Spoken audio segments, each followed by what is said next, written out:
greater than all we see, greater than all we ask. He has done great things. Lifted up, He defeated the grave, raised to life. Our God is able. In His name we overcome. For the Lord our God is able.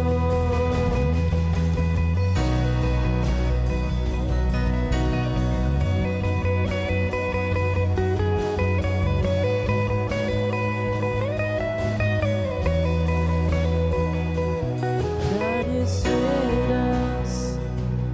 God is on our side.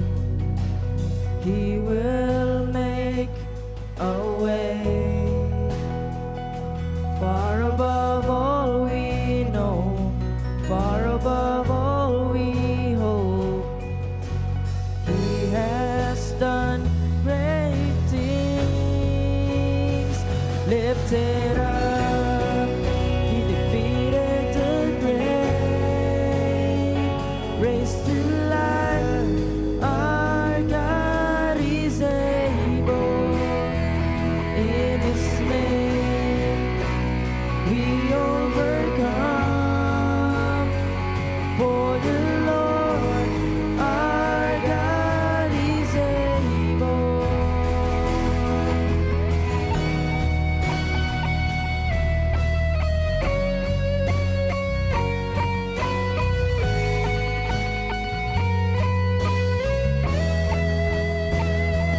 God is with us. He will go before. He will never leave us. He will never leave us. God is for us. He has opened arms. He will never fail us. He will never fail us. Lifted up, He defeated the grave, raised to life. Our God is able. In His name we overcome. For the Lord our God is able. Lifted up, He defeated the grave, raised to life. Our God is able. In His name we overcome. For the Lord our God is able. For the Lord our God is able. For the Lord our God is able.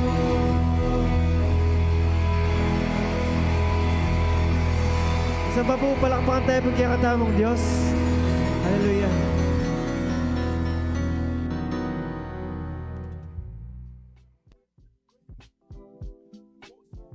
Amen. Praise the Lord. Amen. Praise the Lord. Glory to God. Hallelujah.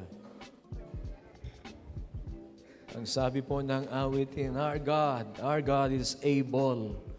Amen. Kaya ng Panginoon lahat.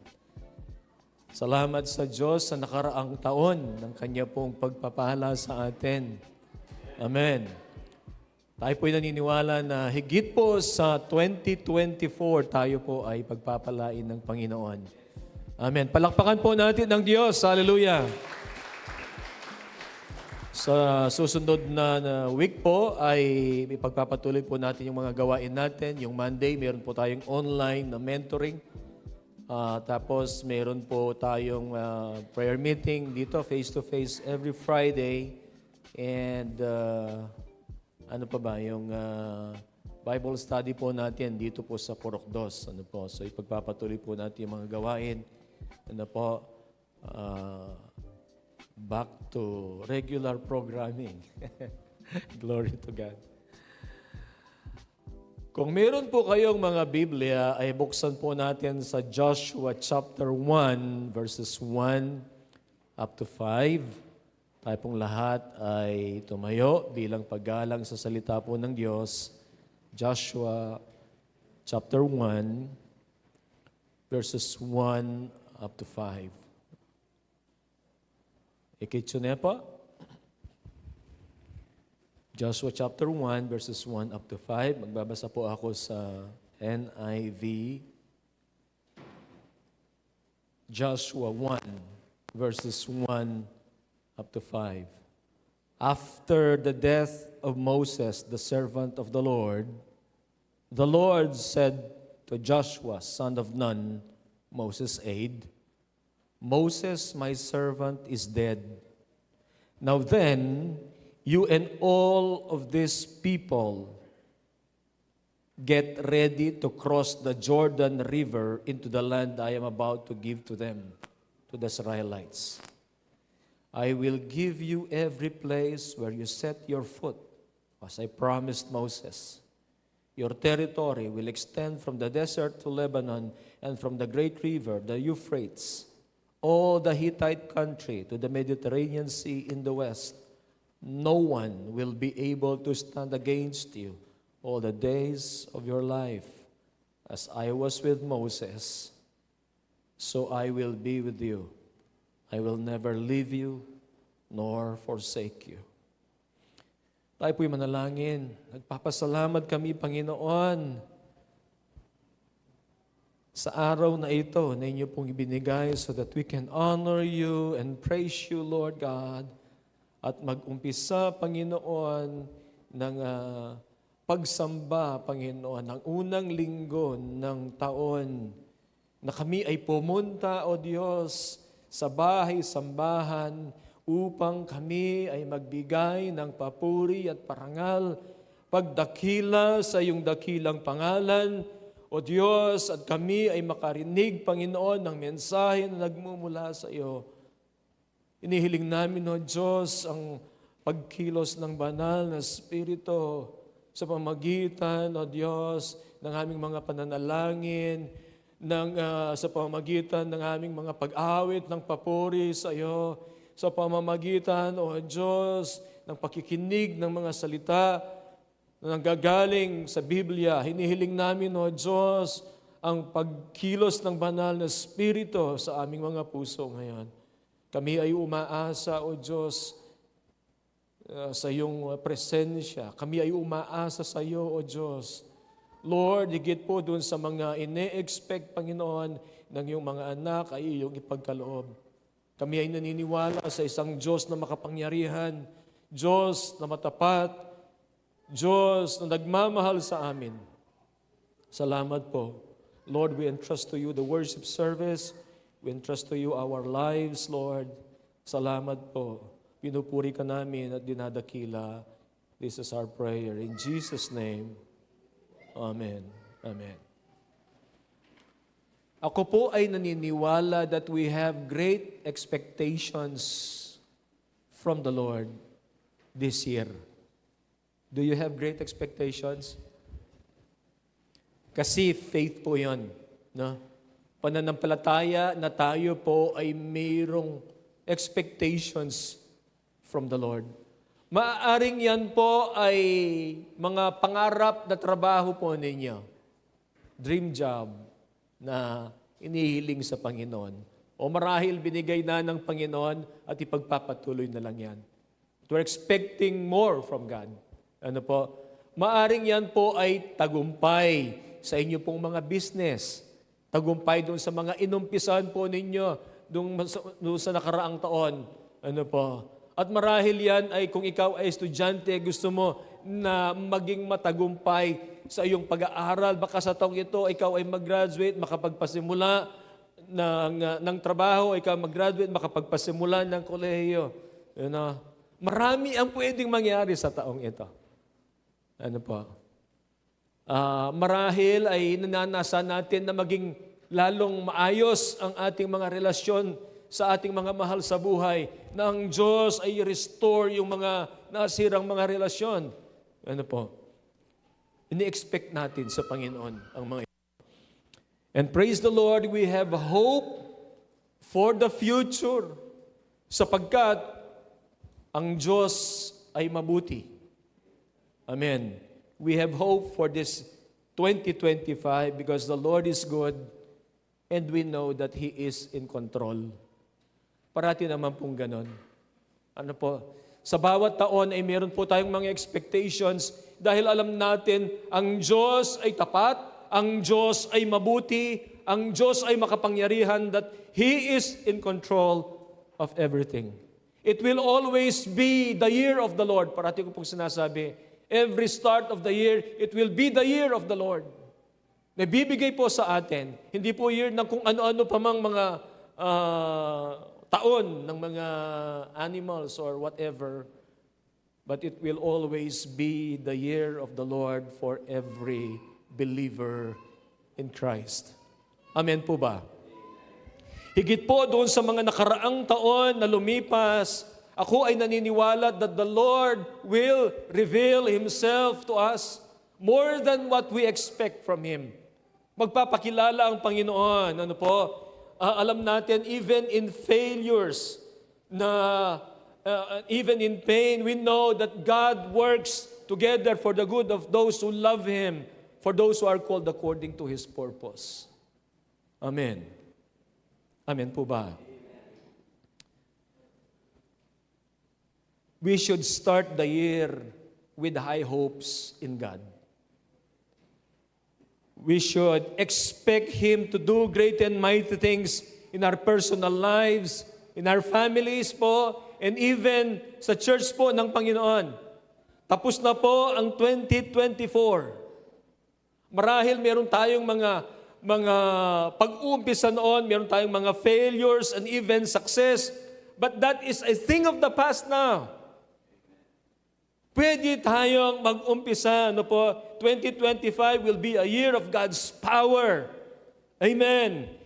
It will be a year of the manifestation of the power and presence of God in the midst of His church and in our personal lives and in our families. Ang sabi po ng Isaiah chapter 43, we have read this nung pong pagpasok po ng taon. We have read this in our family. And we have prayed. Ang sabi po ng Isaiah 43 verses 18 up to 19, do not remember the former things, nor consider things of old. Behold, I will do a new thing. Now it shall spring forth. Shall you not know it? I will make a road in the wilderness and rivers in the desert. Gagawa ng kamangha-mangha ang Panginoon. Kalimutan ng nakaraan. Maaaring meron tayong mga pagkukulang sa nakaraan. Maaaring meron tayong tagumpay sa mga nakaraan. But it is a past already. Maging na lang po yun. Kung yan po ay mga tagumpay, isipin natin ang kabutihan ng Diyos na nanggaling ito sa Kanya at maging inspirasyon yon. Kung yan po ay mga failures in the past, yan po ay or pain in the past, maging maging lessons po sa atin na dapat yan ay maging daan upang tayo ay maging malapit sa Panginoon. But it's a thing of the past now. Ang sabi ng Panginoon, I am doing a new thing. Now it shall spring forth, I will make a road in the wilderness. Gagawa ng mga kamangha-mangha ang Panginoon doon sa mga hindi natin hinagap, hindi natin inaakala. I will make a road in the wilderness and rivers in the desert. Tingnan po natin ang ating text ngayon to see what it teaches us, what it conveys to us as we step into the new year with God. We must always start and end the year with God. Amen. Ang mensahe po, step into the new year with God. Ang verses 1 and 2, ito pong sinasabi niya. After the death of Moses, the servant of the Lord, the Lord said to Joshua, son of Nun, Moses' aide, Moses, my servant, is dead. It's a thing of the past. Moses, my servant, is dead. Now then, you and all these people get ready to cross the Jordan River into the land I am about to give to them, to the Israelites. Si Joshua po ay mayroong malaking misyon. At ang isa po marahil sa kanyang iniisip, yung ano po ni Moses, yung kanyang papalitan na leader. Si Moses po ay ginamit ng Panginoon in a mighty way. Moses was used by God upang ang mga Israelites po ay alisin po sa Egypt papunta po sa Promised Land. Of course, wala pa sila sa Promised Land, pero inalis po ng Diyos ang mga Israelita sa pamagitan po ni Moses sa slavery sa Egypt. Nakaalis po sila sa Egypt. Sa pamamagitan po ni Moses, signs and wonders, ay ipinakita ng Diyos sa buhay po ni Moses, through Moses, sa mga Israelites.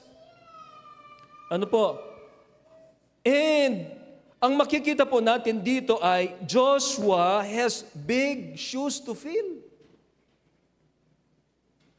Kung kayo po si Joshua, papalitan mong leader si Moses.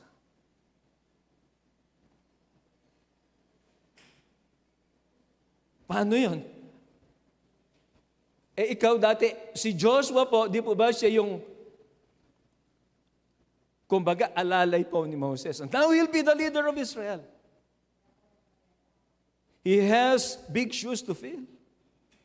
He will be replacing a godly leader. He will be replacing not only a godly leader, but a great leader whom God used mightily.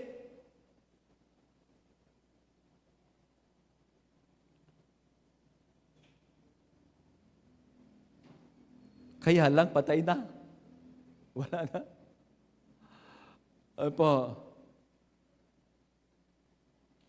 Pero ang Diyos, tinatawag po niya ngayon, si Joshua, to lead the Israelites. Now, kahit na ang kalagayan po ay ganito, Joshua should embrace God's plan for him. Mayroong ibang plano ang Diyos kay Moises. Ginamit ng Diyos si Moses in a mighty way. At ang kamanghamanghang pagkilos ng Diyos ay ginamit niya sa pamagitan ng buhay ni Moses. Pero iba rin ang tawag po ni Joshua. Marahil hindi pa alam ni Joshua kung paano gagamitin ng Diyos ang kanyang buhay. But he has to embrace the plan of God for his life. He has a calling for Joshua. He has other plans for Joshua na hindi kagaya ng pagkatawag po ni Moses. Kung ang Diyos ay ginamit niya si Moses in a mighty way, He can also use Joshua in ways na ang Diyos lamang ang nakakalam. And Joshua, should embrace that plan. Plano ng Diyos para sa kanya. Ang sabi po, get ready to cross the Jordan River. He has to get ready to cross the Jordan River. He has to embrace God's plan, and he doesn't need to compare himself to Moses. Because he will be used by God in a mighty way also. Ang buhay natin, ganun po. Dapat yung plano ng Diyos sa atin, i-embrace natin. Ako'y naniniwala na ang Diyos ay mayroong dakilang plano po sa inyong mga buhay ngayong 2025. At hindi lamang sa 2025, doon sa mga taon na darating. And we should embrace that plan. And we don't have to compare that plan of God for our lives to others.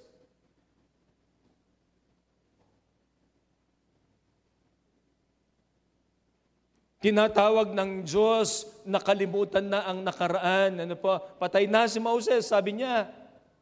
Now then, you and all these people get ready to cross the Jordan River into the land I am about to give them. We must leave behind what is past. At dapat bukas po tayo doon sa mga bagong binubuksan ng Diyos. Mga bagong opportunities na binubuksan ng Diyos para sa ating mga buhay. I believe that.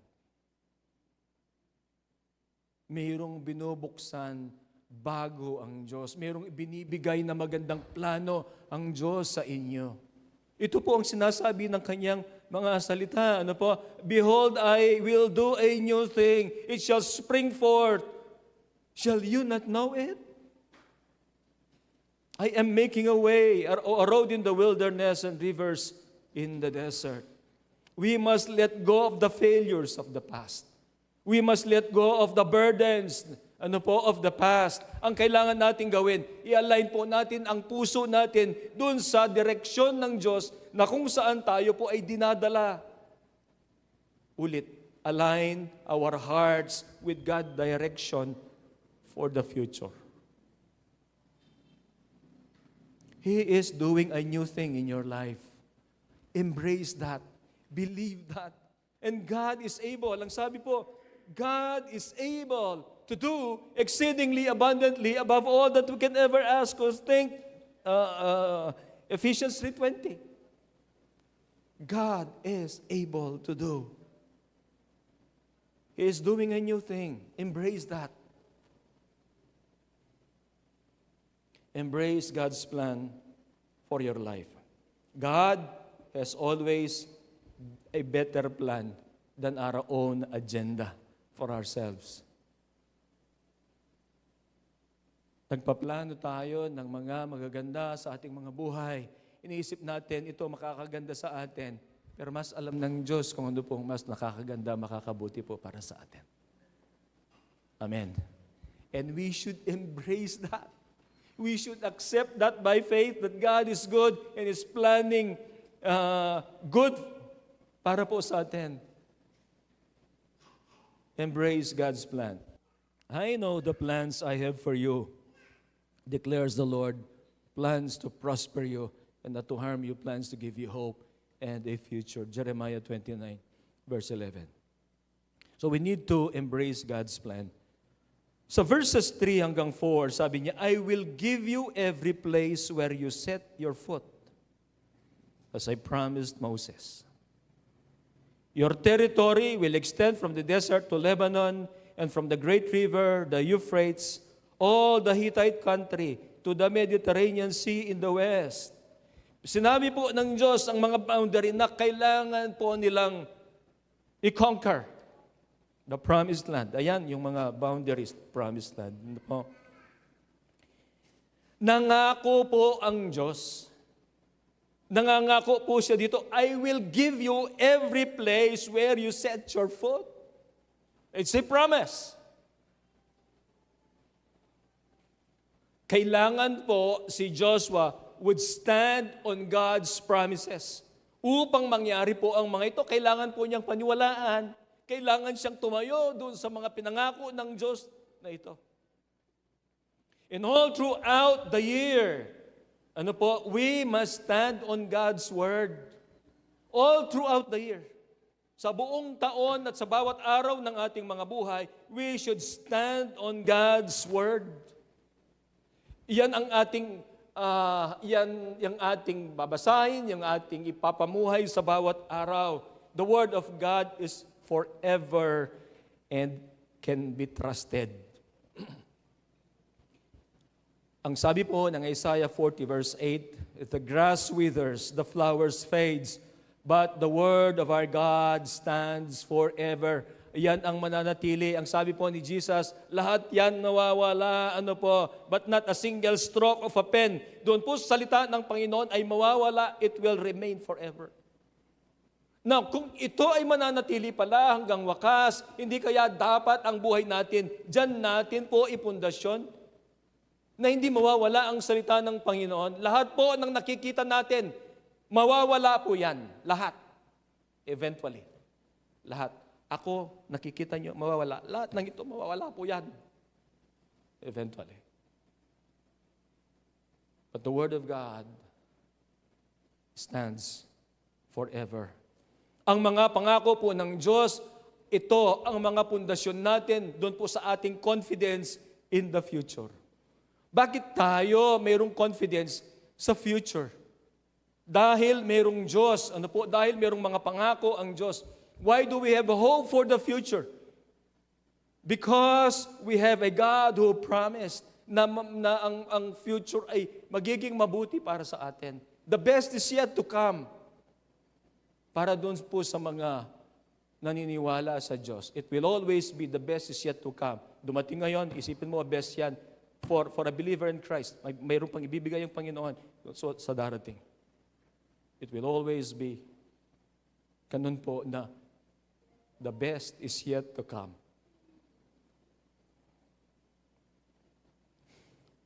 Meron tayong confidence and hope in the year ahead. In this year, ano po? Because of the promises of God. And we must stand on those promises. We must believe on the promises of God. Love the Word of God. Kung ito mananatili, at kung ito dito tayo i-judge, ano po, kung paano natin ipinamuhay ang salita ng Panginoon, we should love the Word of God. We should study it. We should meditate on it. We should do it. Hindi po tayo natatapos doon sa na-feel natin yung ating mga kaisipan ng salita ng Diyos. Hindi po matatapos doon. Live the Word of God. Do it. Amen. Amen. Ang sabi po ng Joshua chapter 1 verse 8, mag-advance lang po tayo ng konti. Sabi niya, "This book of the law shall not depart from your mouth, but you shall meditate in it day and night." Meditate. Ibig sabihin, ano po, shall not depart from your mouth. Ibig sabihin, binasa mo yan, dinigest mo, ano po, iniisip mo, mineditate mo, so that it will not depart from your mouth. Ibig sabihin, ma-quote mo yan. Meditate in it day and night. Bakit? That you may observe to do everything. Hindi lamang po tayo mayroong instruction from the Lord, galing po sa kanyang mga salita, kailangan committed po tayo to do what is written in it. Stand on the promises of God. Ano po? Claim God's promises of provision. The Lord promised that He will provide. Miraculously, He will provide. One example. Pwedeng mabuhay ba ang mga Israelites for 40 years in the desert without God's provision? Wala naman silang mga factory ng pagkain. Hindi naman sila nagtatanim. God provides for them every day. Ano po? Manna coming from heaven. Ano po? Pinupulot po nila. At pwede nilang i-bake tapos kinakain. God has provided for them for 40 years in the desert. Kailan po huminto yun? Huminto yun nung sila po ay pumasok na sa promised land. But God provided for 40 years in the desert for them. God provides. Nung pong panahon po ni Elijah, ano po, God provided for Elijah sa pamagitan po ng pag-deliver po ng uwak, araw-araw ng freshly baked bread. Hindi ko po alam kung saan kinukuha. Hindi naman sinabi ng Bible, pero basta kada araw meron siyang pagkain. Tapos umiinom siya doon sa brook. Pagkatapos po noon, nung huminto po yon, the Lord provided for Elijah through a widow. Na wala nang iluluto na pagkain, yun na lang yung last. Pero sabi ni Elijah, cook for me, bake the bread for me. And the Lord had provided until, lang sabi po ng Bible, yung huminto na yung taggutom. Claim God's promises of provision. The Lord will provide for you. Amen. Claim God's promise of guidance. Saan ba tayo dapat mamuhay? Ayon sa panuntunan po ng salita ng Panginoon. Ano po, stand on the Word of God. Yun yung guidance natin, ang salita ng Diyos. Ipamuhay po natin, basahin natin, ipamuhay natin. Claim God's promise of strength. Strength saan? Strength physical, strength spiritual, emotional, mental. Saan manggagaling po yan? Sa Diyos. Kung ang lakas po natin mawawala, biglaan, wag na kayo. Halimbawa, ako na lang, biglaan, kasakit.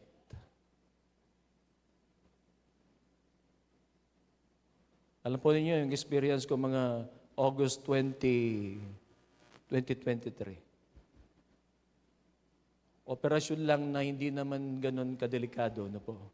Pero pag maoperahan ka, ikaw lang mag-isa, at pagkatapos, o tapong guguyod na ka kitang bed, kita pong from your room, papunta po kitang operator. Makakakit mo po sulo. Mo ceiling. Hindi pwede mong ahusan. Hindi naman pwede. Yung mga so, paano ko, ma-opera ko. Hindi pwede. Ikaw lang doon. Ikaw, of course, at ang Panginoon. What can you do? Pray. Hindi po ba? You can call to God, Lord, di mo ko po paborin.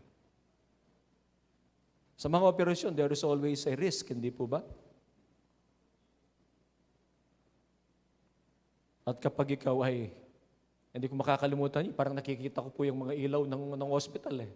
Kasi nakaiga ka, ilaw lang nakikita mo. Pagdating mo pa doon sa operating room, makikita mo rin mga ilaw din.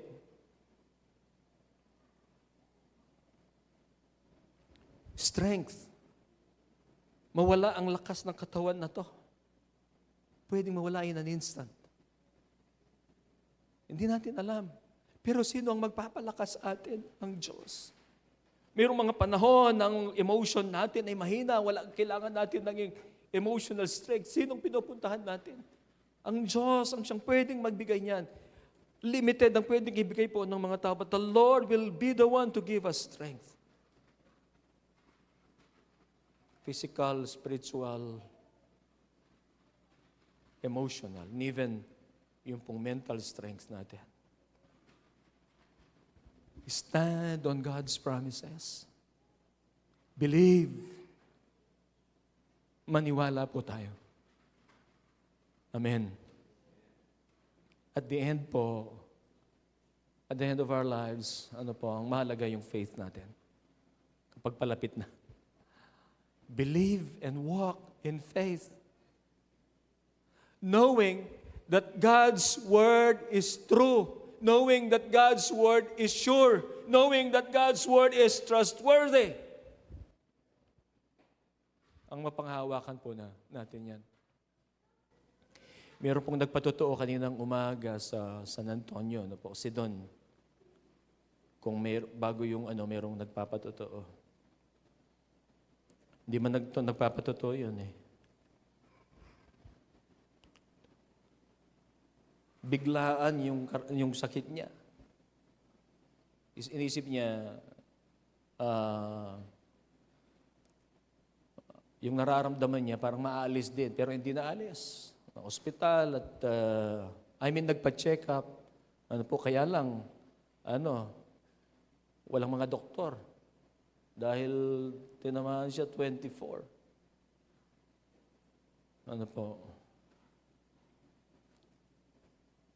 Of course, matatakot ka. Pero sa patotoo niya ay pwede niyang o tinawag niya ang Panginoon. Ano po?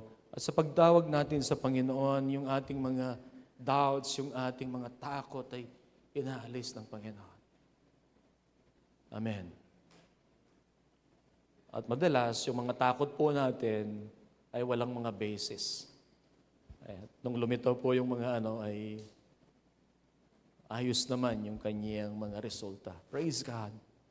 But we need to stand on God's promises. Ano po? Believe, walk in faith. Believe the Word of God kasi yan po ay totoo, yan po ay sigurado, yan po ay mapagkakatiwalaan. God is faithful. Amen. He has been faithful in the past. He is faithful now. He will be faithful doon po sa darating. Ang kanya pong pangalan ay faithful. Ano po? At siya po ay totoo sa kanyang mga pangako. Ano po, gagawin po niya. We need to stand on the Word of God. We need to stand on God's promises. Sa verse 5, ang sabi po niya, sabi ng Diyos kay Joshua, no one will be able to stand against you all the days of your life. Wow! Ang Diyos ang nagsasalita. Pagkatapos sinasabi niya kay Joshua, sinasabi halimbawa ng Diyos sa iyan, ano po, no one will be able to stand against you all the days of your life. At yan po ay papunta, sila ay, they will conquer a land. No one will be able to stand up against you. As I was with Moses, so I will be with you. Siya, nakita niya kung paano ang Diyos ay ginamit niya si Moses. Parati pong nakasunod yan eh. Si Joshua, hindi po ba? Age siya eh. Age siya ni Moses. Ang maganda po dyan, alam po niya, maganda ito eh. Parang mga armor bearer po ito eh.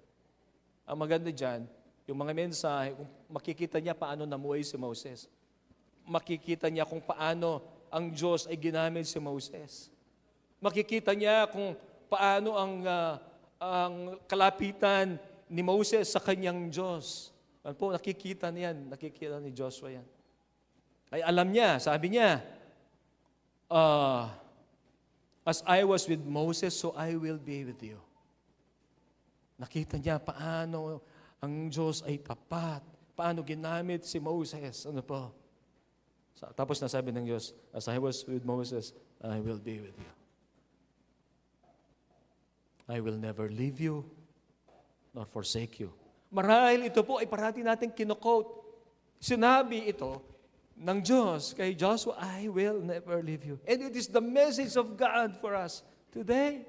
I will never leave you. I will never forsake you. Amen. Depend on the presence of God.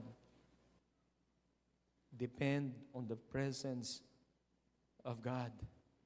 Pinangako po ng Diyos kay Joshua, hindi kita iiwan, hindi kita pababayaan, sasamahan kita. Ang pangalan po ng Diyos, Emmanuel, God with us. Ang kanya pong compound name, Jehovah Shammah, sasamahan kita. Diyos na tapat, nasasama po sa atin, hindi tayo iiwan. Siya talaga ang hindi po mangiiwan. Siya talaga. Siya po ay nakita po ni Joshua kung paano ang Diyos ay tapat kay Moses. Ano po, kung paano niya sinamahan si Moses. Kung paano nagbigay ng tagumpay ang Diyos kay Moses. Ang sabi ng Panginoon, as I was with Moses, I will be with you. I will be with you. Sasamahan po niya si Joshua. At yan po ay magbibigay ng assurance, ng comfort. Mabigat po ang trabaho, ang calling po ni Joshua. Conquering the Canaan. Di po ba, balikan lang po natin, paano kahirap ito? Bakit sila nagstay ng 40 years sa desert? Because they have rebelled against God. Bakit sila nagrebelde? Anong naging dahilan nun? Di po ba? Balikan lang natin yung istorya sa Numbers. Ang sabi ng Panginoon ni Moses, you spy the land. Sila po ay pumili ng 12. 12 kada, isa kada tribo. 12 tribes. Yung pong, nung pong pagka-spy po nila sa lupain ng Kanaan, di ba nagbigay po sila ng report? Ang sabi nila, totoo. Totoo na the land is flowing with milk and honey. Ibig sabihin, talagang mayaman po kasi, di ba, nagdala pa sila ng mga bunga, ng mga ubas, na kung saan kailangan itong dalihin ng 2 katao, ang isang buwig, ano po. Biruan mo yun, kailangan dalihin ng 2 katao, ng isang buwig ng ubas, ano po. Imagine kung gaano kalalaki ang yon. And hindi lamang siguro yon malalaki. Sa isa siguro, pagkuha mo ganun, you will be satisfied. Hindi lamang doon sa laki nito, maging doon sa sweetness nito. Pero ano po ang nangyari? Sabi nila, hindi nakita nila yung resulta na yan. Binabalikan lang po natin. Ang nangyari ay, kaya lang sabi nila, yung 10 nag-report, yung mga tao doon parang hindi tao. Higante. Kakainin tayo ng buhay. Mamamatay tayong lahat. Hindi natin kaya. Ang sabi po ng 10. Meron po mga pangalan yan. Meron mga pangalan. Pero yung 2, si Joshua at saka si Caleb, sabi nila, hindi. Totoo, malalaki sila. Pero binigay na sa atin ng Diyos yan. Magtatagumpay tayo. Bibigay ng Diyos sa atin. Ano pong ginawa nila? Binalak nilang patayin si Joshua at saka si Caleb. At hinikayat po nila ang buong Israel na sila po ay na hindi na pupunta doon, babalik na lang doon sa Egypt. Ang sabi ng Diyos, nagrebelde sila. Alam po ninyo sila, yung not one, si Joshua at saka si Caleb lang. Lahat po nang lumabas doon, mga 20 years old pataas. More than 600. Sila po ay lumabas doon, mga 2.5 million people, 2.5 to 3. Yung pong nasa census, mayroong 600,000 na able-bodied men, 20 years old pataas. Nasa census po yan. Lahat sila namatay sa disyerto. Walang nakapasok sa promised land. Maliban kay Joshua at saka kay Caleb. Sabi nila, mamamatay ang aming mga anak doon, sa pagpasok nila doon. Hindi po namatay yung kanilang mga anak. Sila ang pumasok doon. Sila ang namatay po doon sa disyerto. They stayed in the desert 40 years. Ang sabi ng Panginoon, wala silang pananampalataya sa akin. They have rebelled against me. Ang sabi na mamatay ko yung lahat sa disyerto. At namatay silang lahat sa disyerto. At ngayon, ito yung istorya. Papasok sila. They are about to enter the promised land. Si Joshua po.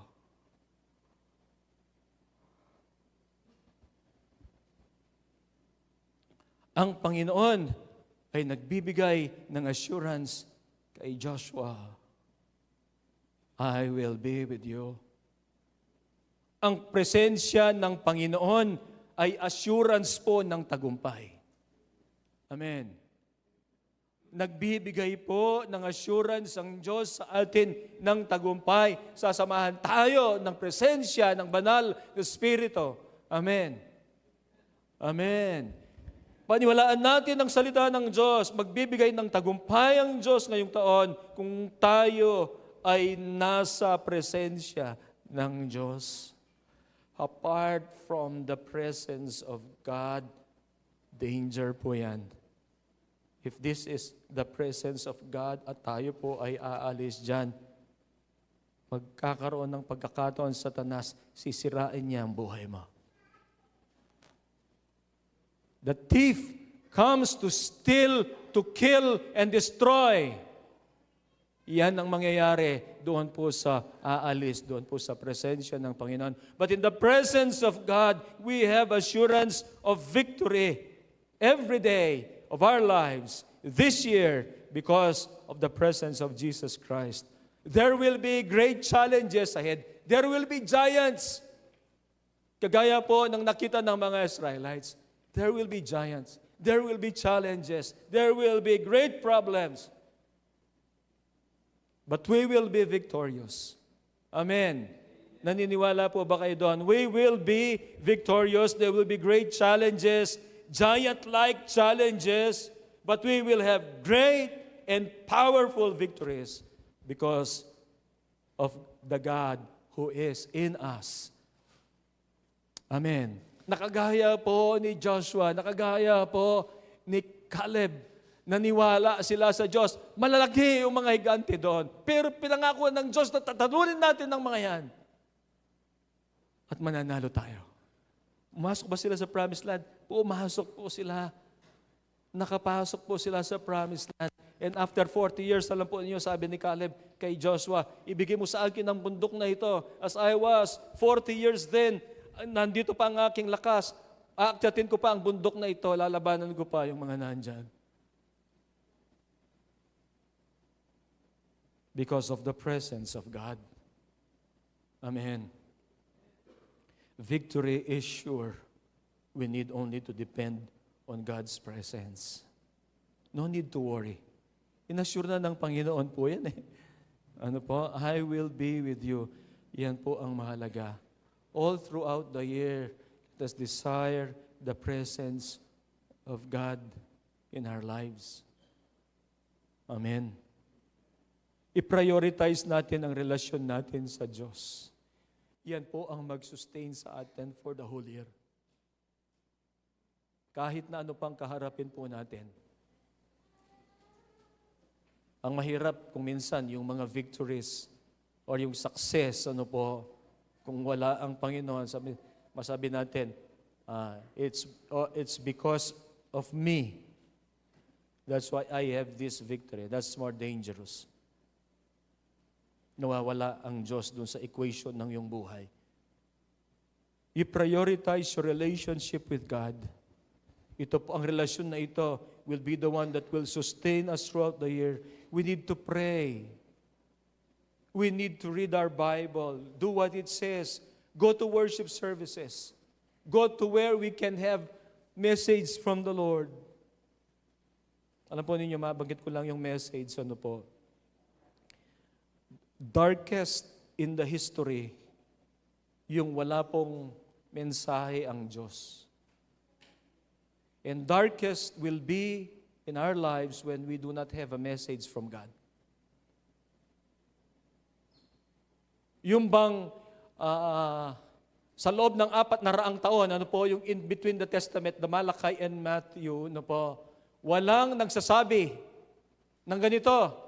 Ito ang pinapasabi ng Diyos. Wala pong ganun. And that's the darkest in history. Sapagkat silent ang Diyos.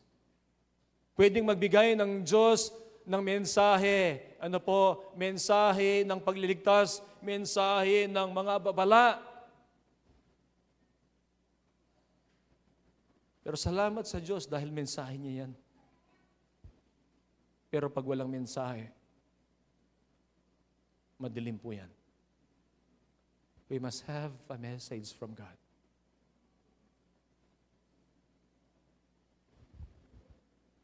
Kaya i-prioritize natin po yung relasyon natin. Ano po? Pray, read the Bible, go to worship services. Ano po? Ang Panginoong Jesus, ano po, He depended on the Father. He prayed always. He lived the Scriptures. Ang sabi po sa Matthew chapter 5 verse 17, do you think that I came to abolish the law or the prophets? Do you think that I came to abolish the law or the prophets? Ang sabi po ni Jesus, I did not come to destroy the law and the prophets, but to fulfill. Ibig sabihin, ginagawa po niya yan. Ano po? Depend on God's presence. Now, because of God's presence in our lives, at dahil pinangako po ng Diyos yan, kasi pinangako din ni Jesus po yan eh, I will be with you until the end of the age. Matthew 28, verse 20. Ano po? We face uncertainties with confidence. We can face uncertainties with confidence. Sino ba ang may alam kung ano ang mangyayari sa kanyang buhay ngayong taon? Wala naman.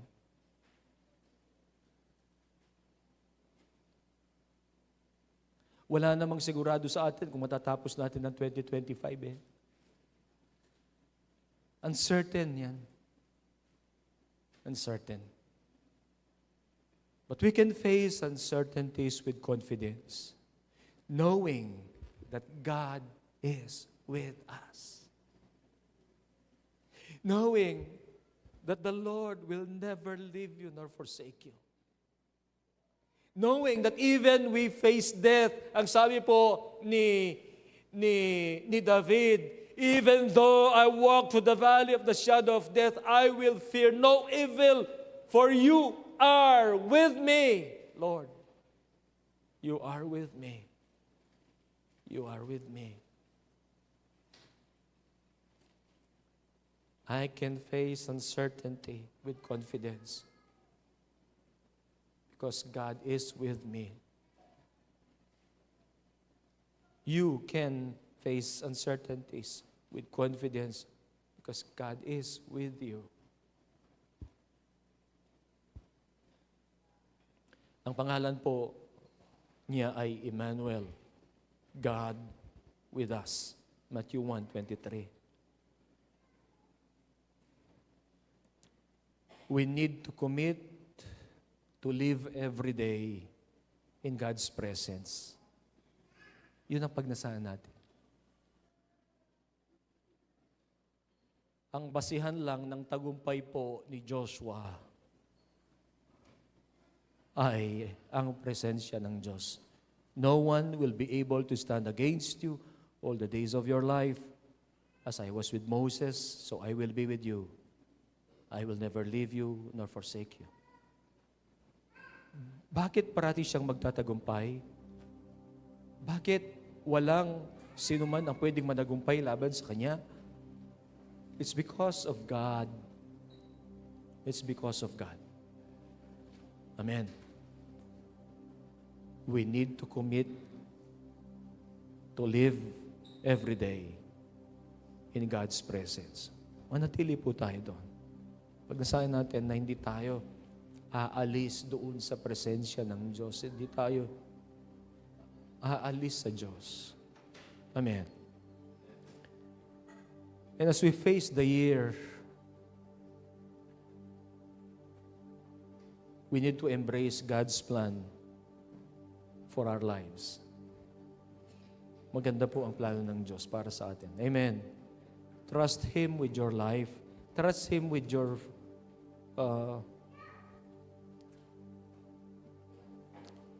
sa iyong mga pangarap, sa iyong mga iniisip, sa iyong pamilya. Embrace the plan of God. He knows better than you do. Ang nakikita lang po natin na yung ngayon. Pero ang Panginoon, kita niya at a glance. Past, present, future. Ano po?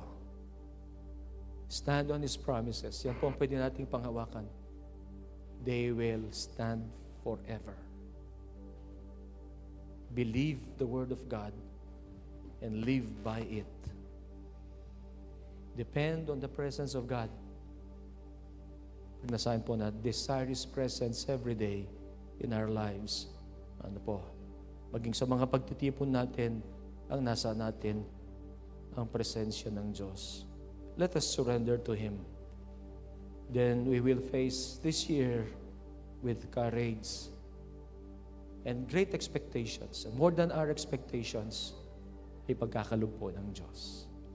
Let's all stand.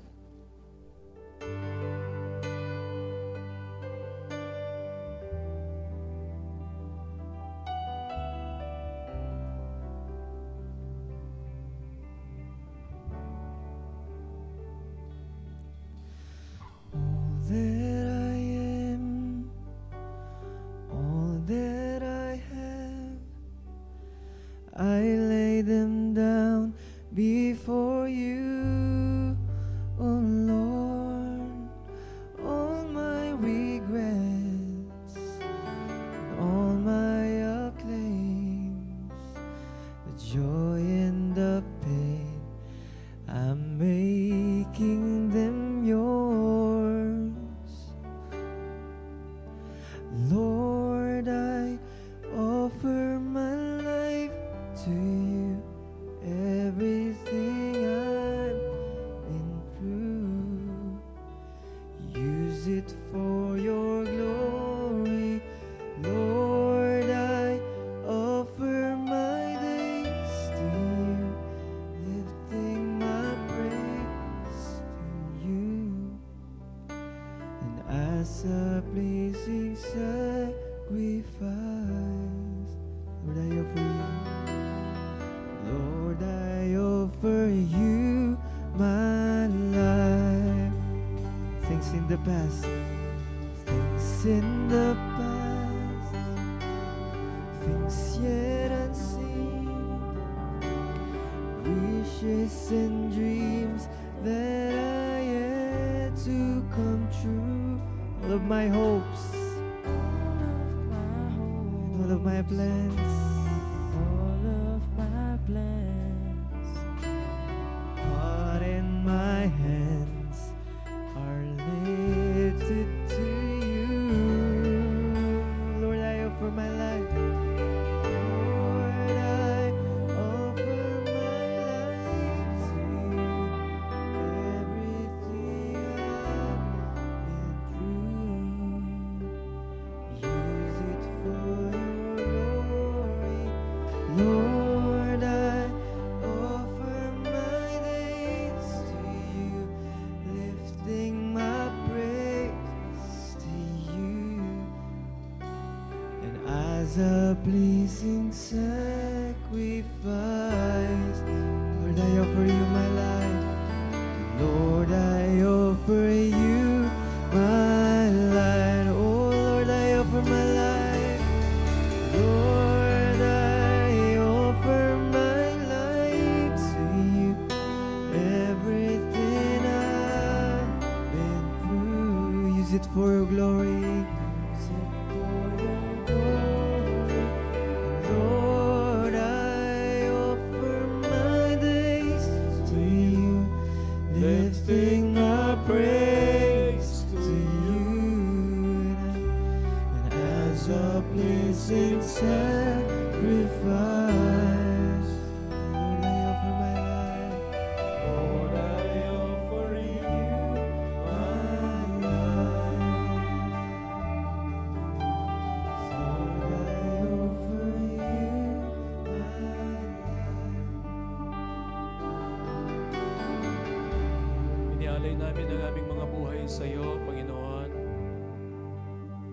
Salamat meron kang magandang plano para sa amin. Lord, we pray na tanggapin namin ito, Panginoon. Sapagkat kami naniniwala, Diyos, more than our plans,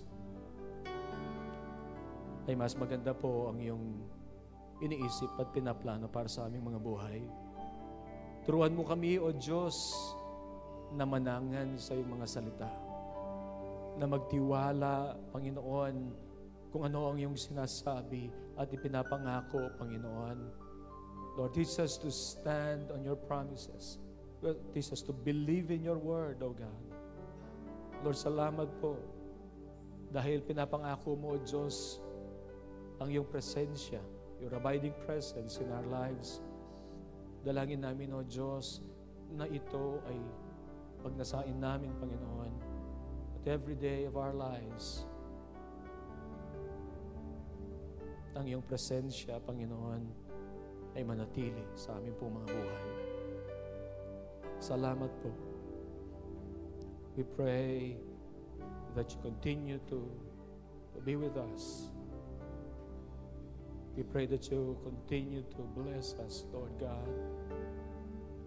Dalangin namin na sa tong ito, ang aming pananampalataya ay maging malalim, Panginoon, maging mainit ang aming mga puso sa iyo.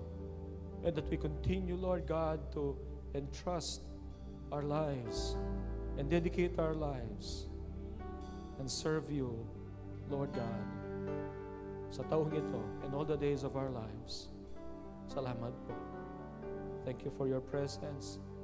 Lord, ikaw ang mag-minister sa puso ng iyong mga anak. Ipuin mo ang puso po nila through this message, through your word, O God. Salamat po. Salamat. Lord, we honor you. We thank you, Lord. This is what we pray. In Jesus' name. Amen.